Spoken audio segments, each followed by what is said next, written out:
C'est durant la Deuxième Guerre mondiale que les algorithmes d'encryptage des messages ont surgi suite à la demande des puissances militaires du monde.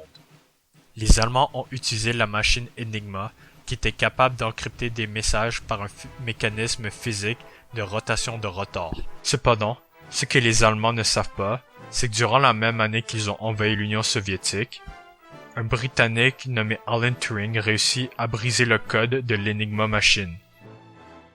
Aujourd'hui, le cryptage des messages est surtout utilisé dans le domaine des réseaux sociaux comme Facebook. Facebook a été créé en 2004 par Mark Zuckerberg, alors qu'il n'était qu'un étudiant en deuxième année à l'université de Harvard. Aujourd'hui, Facebook est sans doute l'une des plateformes de réseaux sociaux les plus connues au monde, car il permet à n'importe qui de se connecter avec une autre personne dans le monde, simplement en envoyant un message texto. Facebook a recours à l'encryption des communications entre le client, le serveur et un autre client. Donc, lorsqu'un utilisateur envoie un message Facebook à une autre personne, par défaut ce message passe en clair, à travers Internet, à l'aide du protocole HTTP. Facebook utilise alors un autre protocole qui vient complémenter celui d'HTTP, qu'on appelle TLS. Ce protocole assure l'encryption des messages Facebook entre les deux clients, à l'aide d'une encryption dite symétrique. L'encryption symétrique repose sur le fait que chaque client doit partager une clé secrète unique. Le client A encrypte son message avec la clé secrète et l'envoie au client B qui utilise la même clé pour décrypter le message. Un des algorithmes les plus populaires pour chiffrer de l'information est l'AES. Il utilise une architecture de réseau de substitution en permutation par bloc. Pour garantir l'encryption, il faut donc un partage de la clé secrète entre entités désirant communiquer. Rappelons-nous que nous sommes encore sur Internet et que la communication de partage de cette clé reste toujours publique. Comment alors partager cette clé tout en la gardant hors de portée des personnes malveillantes? La solution est l'encryption asymétrique. Cette méthode d'encryption a recours à une clé publique pour encrypter un message. Chaque client possède sa propre clé secrète qu'il garde pour lui-même et qu'il utilise pour déchiffrer le message qu'il reçoit. Plus besoin de partager une clé secrète pour encrypter la communication. Les méthodes les plus populaires utilisées pour échanger des clés secrètes sont RSA et Diffie-Hellman. En bref, Facebook a recours au protocole TLS pour le cryptage des conversations privées de ses utilisateurs. Le protocole TLS, d'une manière grossière, procède de la façon suivante. Premièrement, il assure un échange de clés secrètes entre les clients à l'aide des algorithmes RSA ou Diffie-Hellman.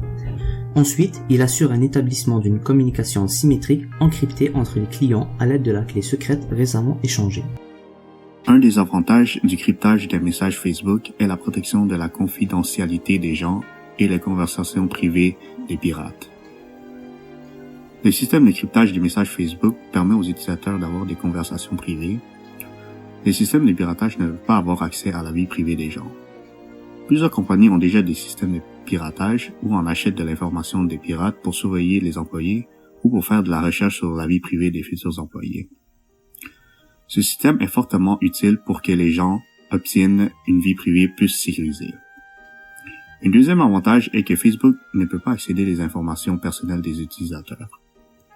Le système ne permet pas à Facebook lui-même d'accéder aux conversations des gens, ce qui est très fiable car une possibilité est que Facebook lui-même vend les informations sur la vie privée des gens. Un troisième avantage est la protection contre l'interférence du gouvernement. Le gouvernement est également un danger dans la vie privée des gens.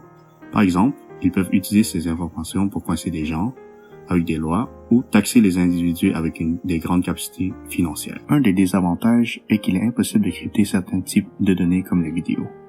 Les vidéos, c'est des sources importantes d'informations, très utilisées de nos jours. Cela peut être dangereux car plusieurs vidéos inappropriées peuvent circuler dans les messages. Un deuxième désavantage sont les activités criminelles. Comme les messages sont tellement bien protégés, il serait difficile d'intervenir dans les activités criminelles. Cela peut également être dangereux. Un troisième désavantage est que le système de cryptage de Facebook est seulement compatible avec certaines versions de web. Cela va limiter le nombre d'utilisateurs. Donc, on peut effectuer plusieurs liens entre la manière par laquelle Facebook encrypte les données des utilisateurs et la matière vue en classe. En effet, on peut par exemple étudier l'architecture du logiciel Facebook. Facebook utilise une architecture orientée microservices. En effet, plusieurs petits services sont proposés. Par exemple, on a affaire avec un service de messagerie, un service marketplace où les utilisateurs peuvent vendre et acheter des objets, un service qui permet de créer et gérer des événements, etc. Pour ce qui est de la messagerie plus précisément, on utilise une sorte d'architecture multiniveau. En effet, Nous avons les clients qui communiquent avec les serveurs des messages qui contiennent le Message Transfer Agent, qui lui communique avec une base de données qui store les messages et avec Internet. Un autre lien qu'on peut faire avec le cours, c'est l'importance des exigences. En effet, on peut savoir qu'une exigence lors du développement de la messagerie, c'est le respect de la confidentialité des messages des utilisateurs.